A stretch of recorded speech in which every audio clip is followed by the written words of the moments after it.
आज से तकरीबन 4.5 बिलियन ईयर्स पहले बिग बैंग के साथ पैदा होने वाली डस्ट और गैस से हमारा सूरज और इसके गिर्द प्लैनेटरी डिस्क बनी। इस प्लैनेटरी डिस्क में मौजूद छोटे छोटे पत्थर आपस में मिलते गए और शुरुआत के प्रोटो प्लैनेट्स बन गए। उस वक्त मार्स के साइज का एक और प्लैनेट बना जिसे साइंटिस्ट थिया कहते हैं। ये प्लैनेट हमारी जमीन की ऑर्बिट के काफी नजदीक था।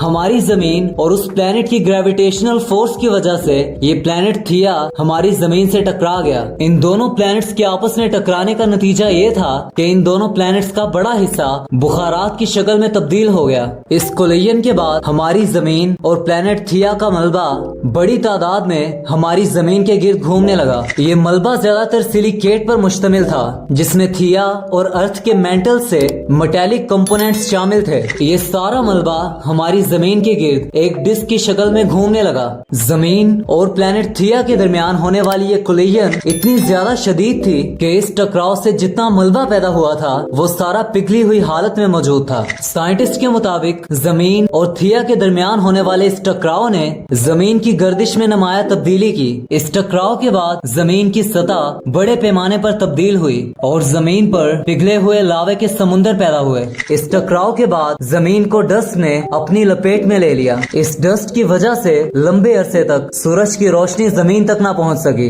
और इसके अलावा जमीन पर बहने वाले लावे में मौजूद गैसेस की वजह से भी हमारी जमीन का एटमॉस्फेयर बड़े पैमाने पर तब्दील हुआ होगा। हजारों से लाखों साल के अरसे के बाद हमारी जमीन के गिर्द जो मलबा था वो जमा होना शुरू हो गया। इस अमल को एक्रेशन कहा जाता है जिसमें दो जिस्म आपस में टकराने के बाद एक दूसरे में फंस जाते हैं और इसी तरह हमारा प्रोटो मून बनता है। साइंटिस्ट के मुताबिक इब्तदाई चांद जमीन और थिया के टकराव से बनने वाले मलबे में मौजूद पत्थरों से ही बना होगा, क्योंकि शुरुआत में चांद पत्थरों के आपस में टकराकर एक दूसरे में फंस जाने की वजह से बना था, तो इस अमल में बहुत ज्यादा एनर्जी रिलीज होती थी और इसीलिए शुरुआत का चांद पिघली हुई हालत में मौजूद था। लेकिन वक्त गुजरने के साथ साथ चांद पर लेयर्स बनती गयी जो कि dense metallic core, silicate mental और क्रस्ट हैं। आहिस्ता आहिस्ता चांद ठंडा होता गया जिससे चांद की क्रस्ट सतह बन गई।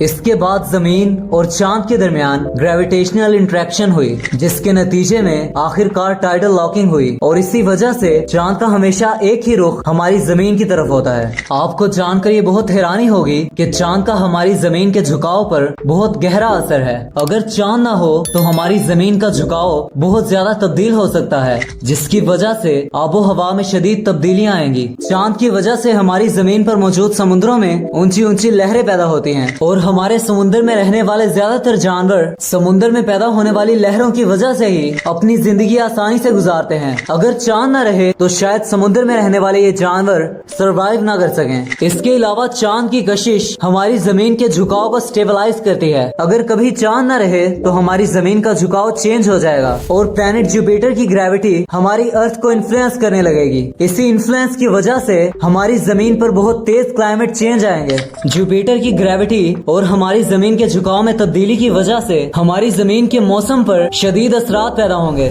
सर्दी और गर्मी के मौसम ज्यादा लंबे और ज्यादा शिद्दत वाले होंगे जो हमारी जिंदगी पर बहुत गहरे असरात डालेगा। चांद की कशिश की वजह से जमीन पर समुद्री लहरें पैदा होती हैं जो आहिस्ता आहिस्ता जमीन की गर्दिश को सुस्त कर देती हैं और इस वजह से लाखों सालों में हमारे दिन लंबे होते जाते हैं। अगर चांद ना हो तो जमीन की ये गर्दिश तेज हो जाएगी जिसकी वजह से हमारे दिन छोटे होना शुरू हो जाएंगे।